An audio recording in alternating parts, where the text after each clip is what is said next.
नहीं है गीता जी के ज्ञान में। कैसे कि श्री कृष्ण जी युद्ध के पक्ष में नहीं थे इस महाभारत के युद्ध में, और 3 बार वो गए हैं शांति दूत बनकर, समझाने की चेष्टा की है कौरव और पांडवों को। लास्ट में यहां तक जब फैसला कर लिया कि भी एक तरफ मैं होऊंगा, एक तरफ मेरी सेना होगी, और मैं शस्त्र भी नहीं उठाऊंगा, प्रतिज्ञा कर ली। तो पुण्यात्माओं, जो महापुरुष ये कहता हो कि मैं हथियार भी नहीं उठाऊंगा, क्या फिर वो युद्ध की सलाह दे सकता है? नहीं। अब जब इसने देखा कि इसने इस काल भगवान ने ये गीता जी अध्याय नंबर 7 के श्लोक नंबर 24 और 25 में स्पष्ट करता है कि मैं अपनी योग माया से छुपा रहता हूं, मैं कभी किसी के समक्ष नहीं होता, ये मेरा अटल अनुतम अवय अनुतम यानी घटिया अटल नियम है। इष्ट घटिया और क्या होगा? जो पिता अपने पुत्रों के सामने नहीं आता उसमें कोई दोष है?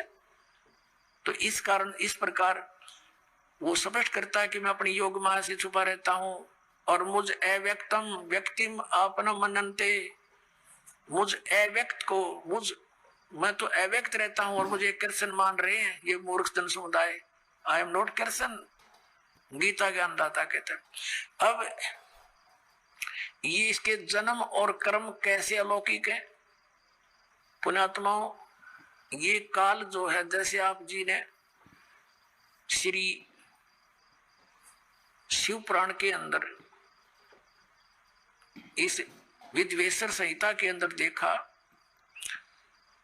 आपको दिखाएंगे, तो उसके अंदर क्या लिखा है कि ब्रह्मा और विष्णु जी का आपस में इसी बात पर युद्ध हो गया। ब्रह्मा जी कहते हैं विष्णु जी के मैं तेरा जनक हूं, मैं तेरा बाप हूं, तेरी उत्पत्ति मैंने की है। विष्णु जी कहते हैं मैं तेरा बाप हूं, तेरी उत्पत्ति मेरी नाभि कमल से हुई है। इसी बात पर इनका युद्ध हो गया। इसको समाप्त कराने के लिए इनके पिता, जिसने यह गीता का ज्ञान बोला, ये इनका पिता है, ये काल रूपी ब्रह्म सदा शिव यही है। इसने इन दोनों के बीच में एक तेजो में लिंग खड़ा कर दिया, स्तंभ, और बहुत लंबा चौड़ा, ये ऊपर नीचे घूमने लगे। उसका और छोर प्राप्त करने के लिए युद्ध बंद हो गया। फिर ये स्वयं अपने पुत्र शिव का रूप धारण करके खड़ा हो गया। फिर इनको समझाने लगा कि तुम भगवान नहीं हो, यू आर नॉट गॉड, तुमने अपने आप को इस मान लिया, जैसा कि आपको बहुत बार दिखाया है दास ने। फिर ये कहता है कि पुत्रों, ब्रह्मा और विष्णु को, कि तुमने जो दो डिपार्टमेंट जैसे उत्पत्ति और सतिथि का तुमने मुझसे प्राप्त किए तपस्या करके, इसी प्रकार 2 कृत महेश्वर और रुद्र को ने प्राप्त किए मेरे से। इसका मतलब ये 5वां है जो श्री शिव पुराण का ज्ञान और ब्रह्मा विष्णु को जो ज्ञान दे रहा है, यू इनका पिता है। और ये उसी विद्वेश्वर संहिता में इसी चैप्टर में कहता है कि मेरा एक ओम अक्षर है, नथिंग एल्स, और इसका सिमरण करो, इसका सिमरण करने से मेरा ही स्मरण होता है। तो इससे सिद्ध हो गया कि जो शिव पुराण के विद्वेश्वर संहिता के अंदर बोल रहा है वो काल है, और वो शिव रूप बना के खड़ा हो गया। ऐसे ये छल करता है, किसी को ब्रह्मा रूप में दर्शन दे देता है, किसी को विष्णु जी के रूप में दर्शन दे देता है, तो वो विष्णु जी की महिमा गाने लग जाता है कि विष्णु जी आप ही भगवान हो, आप छुपाए हुए हो अपने आप को। इस प्रकार इनको भ्रम हो जाता है। और ये कैसे इसके कर्म अलौकिक हैं, अब आपको दिखाते थोड़ा प्रमाण सदग्रंथों में। एक बार देवताओं का और असुरों का, राक्षसों का युद्ध हो गया, और राक्षस विजयी हो गए, देवता भाग गए, मैदान छोड़ गए। देवताओं ने कहीं जाकर के इकट्ठा होके भगवान विष्णु की आराधना की, और ये विष्णु रूप धारण करके ये ब्रह्मा विष्णु महेश का पिता जिसने गीता बोली, ये वहां प्रकट हो गया।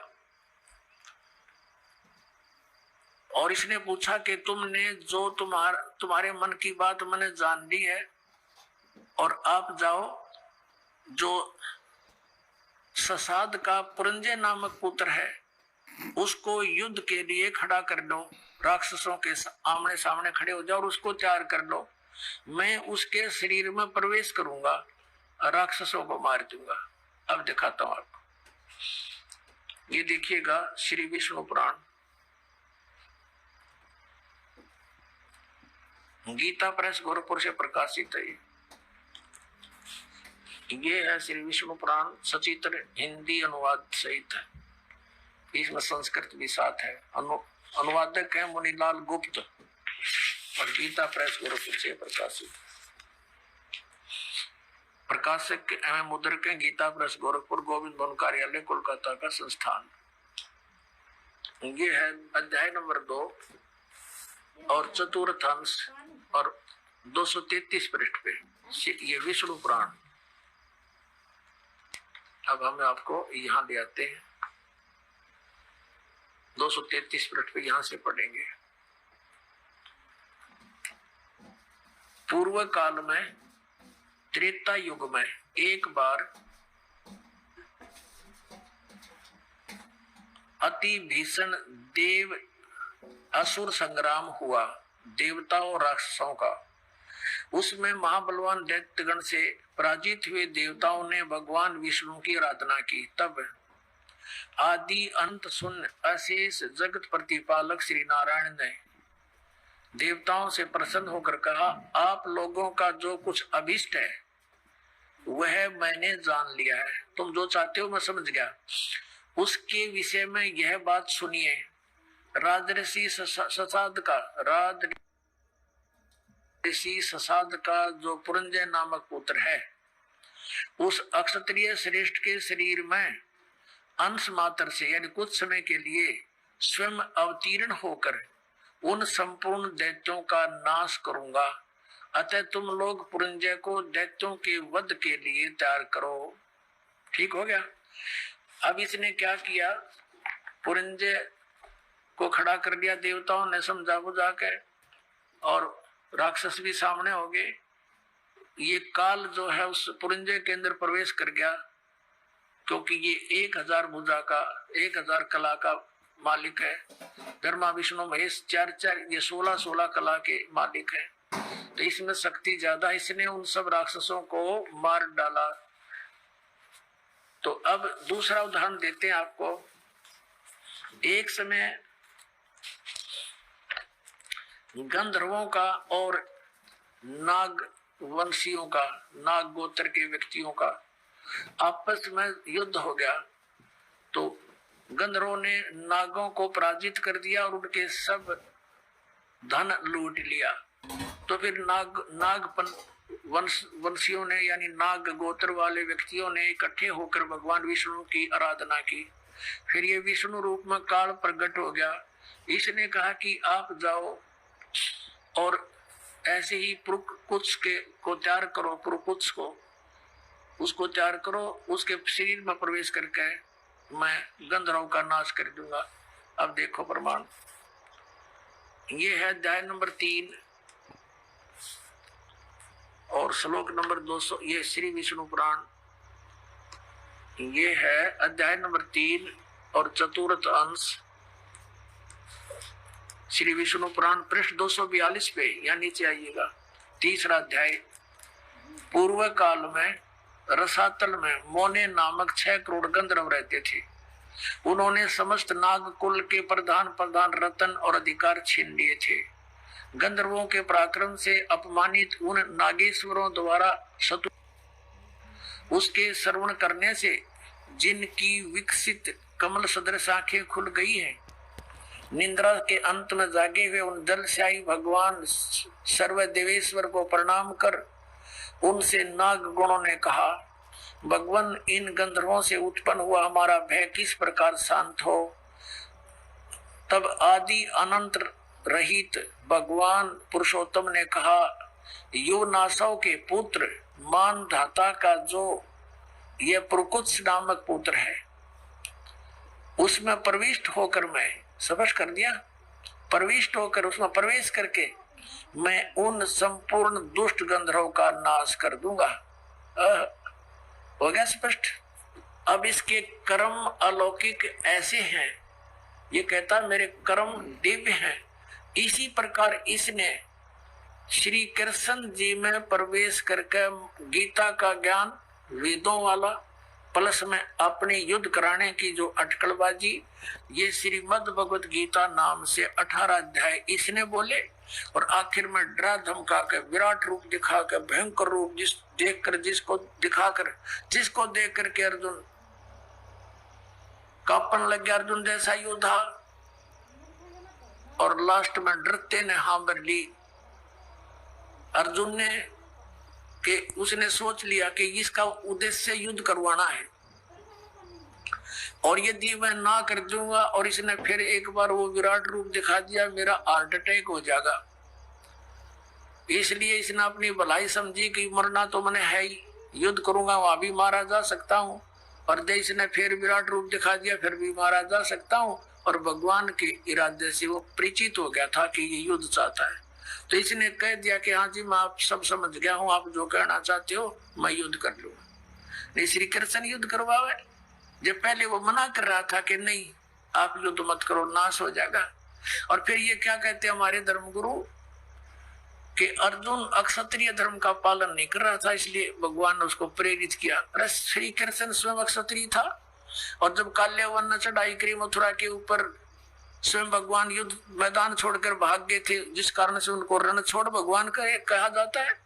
तो उन्होंने उस समय भी अपने क्षत्रिय धर्म का पालन त्याग दिया, इसलिए कि जिस कारण से अनर्थ टल जावे, नाश ना होए। तो क्या वो व्यक्ति फिर अक्षत्रिय धर्म के पालन करने के लिए इसे नाश करने की सलाह दे सकता है? तो पुण्यात्माओं, अब हमने इन सदग्रंथों से स्वयं परिचित होना है। ठीक है, इन्होंने जितना ज्ञान दिया वो इनके सत्र का इनके पास रहे। अब हम सदग्रंथों के अनुसार साधना करेंगे और ज्ञान ग्रहण करेंगे। अब आपको दिखाते हैं कि श्री कृष्ण जी को तो पता नहीं मैंने क्या बोला था गीता जी में, अभी दिखाता हूँ। अपनात्माओं, महाभारत का युद्ध हो लिया, कौरवों का नाश हो गया, पांडव राजगद्दी पर विराजमान हो गए। उसमें श्री कृष्ण के अंदर से काल निकल गया, ओनली श्री कृष्ण विद्यमान था, प्रेजेंट था। एक दिन श्री कृष्ण जी ने कहा कि अब मैं वापस जाता हूं द्वारका को और तुम अपना राज करो। अर्जुन ने कहा कि भगवान आप हमें कुछ सत्संग अध्यात्म ज्ञान सुना कर जाओ, क्योंकि आप हमारे गुरु हो, एक सत्संग करके जाइयो। जब श्रोतागण सामने बैठे थे, अर्जुन और कृष्ण वहां पर टहल रहे थे, सत्संग का समय के इंतजार कर रहे थे, श्रद्धालु आ रहे थे। तब श्री कृष्ण जी से अर्जुन ने कहा भगवान कृपा मुझे वही ज्ञान सुनाना जो आपने युद्ध के दौरान सुनाया था, यानी वो गीता जी का ज्ञान बताना। अब मैं भूल गया हूं, बुद्धि के दोष से मुझे याद नहीं रहा। श्री कृष्ण जी कहते हैं कि तू बड़ा श्रद्धाहीन है अर्जुन, तू बड़ा बुद्धिहीन है, तूने उस ज्ञान को याद क्यों नहीं रखा। और अर्जुन पर तो डांट मार रहे हैं कि तूने याद क्यों नहीं रखा, और स्वयं कह रहे हैं अब मैं पूरा ज्यों का तो तुझे उसको नहीं बता सकता, क्योंकि उस समय मैंने योग युक्त होकर ये ज्ञान बोला था।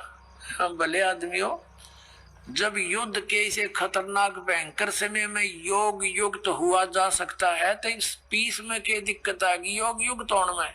अब हो जा 2 मिनट लगा जो ज्ञान होता उसने बोला हो, तो उसने बोला ही नहीं था।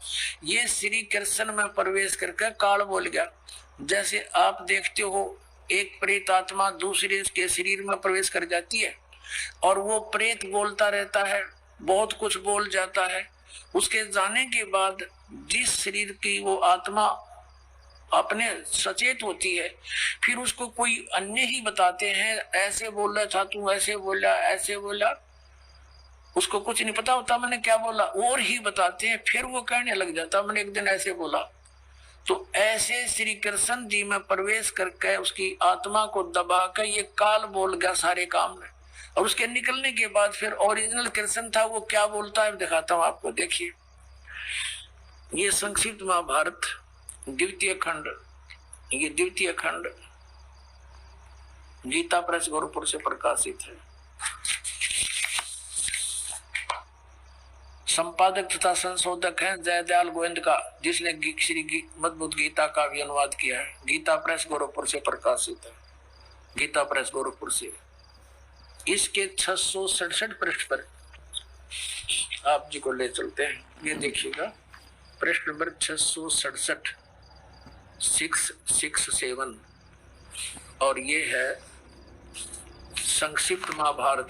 संक्षिप्त महाभारत। अब यहाँ आगे हम जन्मेजय ने पूछा, ब्रह्मन, शत्रुओं का नाश हो जाने के बाद जब महात्मा श्री कृष्ण और अर्जुन सभा में बैठकर वार्तालाप कर रहे थे, उस समय उनमें क्या बातचीत हुई? तो वैशंपायन जी कहते हैं, कहा राजन, श्री कृष्ण के सहित अर्जुन ने जब अपने राज्य पर पूरा अधिकार प्राप्त कर लिया तो वे दिव्य सभा भवन में आनंद से रहने लगे। एक दिन सज्जनों से घिरे हुए वे दोनों मित्र स्वेच्छा से घूमते घूमते सभा मंडप के ऐसे भाग में पहुंचे जो स्वर्ग के समान सुंदर था। पांडुनंदन अर्जुन श्री कृष्ण के साथ रहकर बहुत प्रसन्न थे। एक बार उन्होंने उस रमणीक सभा की ओर दृष्टि डालकर भगवान से ये वचन कहे, देवकी नंदन, जब युद्ध का अवसर उपस्थित था उस समय मुझे आपके महात्म का, अब यहाँ चर्चा हो रही है इनकी, और ज्ञान और महात्म का ज्ञान और ईश्वरीय स्वरूप का दर्शन हुआ था। किंतु केशव, अब आपने स्नेहवश पहले मुझे जो ज्ञान का उपदेश किया था वह सब इस समय बुद्धि के दोष से भूल गया है। उन विषयों को यानी गीता, श्रीमद् भगवद गीता के ज्ञान को सुनने के लिए बार बार मेरे मन में उत्कंठा होती है। इधर आप जल्दी ही द्वारका जाने वाले हैं, अतः पुण्य उस सब विषय को, वह विषय मुझे सुना दीजिए। वैशंपायन जी कहते हैं, अर्जुन के ऐसा कहने पर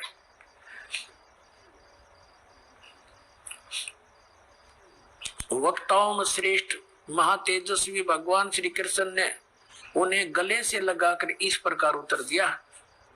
श्री कृष्ण बोले, अर्जुन, उस समय मैंने तुम्हें अत्यंत गोपनीय विषय का श्रवण कराया था। अपने स्वरूप भूत धर्म सनातन पुरुषोत्तम तत्व